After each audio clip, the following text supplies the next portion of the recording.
hello good morning guys तपाईहरुले त खाजा लिइसक्नु भयो होला म चाहिँ भर्खर भेज थुक्पा खाँदैछु लामालाई सबलाई दिइसकेर चाहिँ अब म खान लागेको भेज थुक्पा मैले बनाएको आज चाहिँ गाजर सिमी अस्ति मैले भ्लगमा हालेको थिएँ भेज थुक्पा खाएको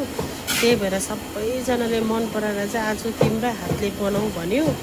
अनि त्यसले गर्दा चाहिँ मैले आज सबै लामादेखि लिएर सघाउने सबैलाई मैले भेज थुक्पा बनाएर खिलाएँ बिहान है तपाईहरुलाई पनि म एक दिन खिलाउने छु अवश्य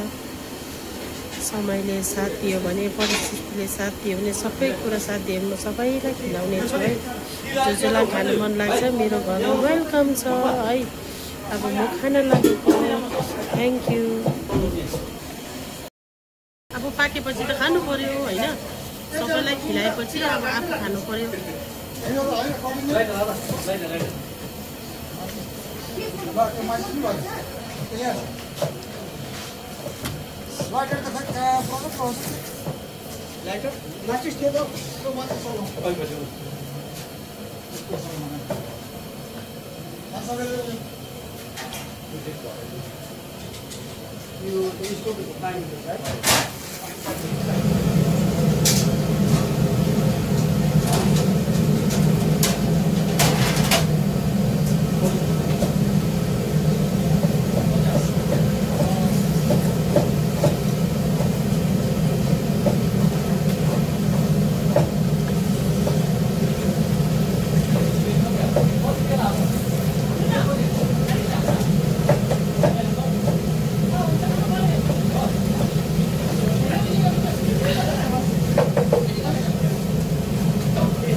ब्रेकफास्टमा है तपाईलाई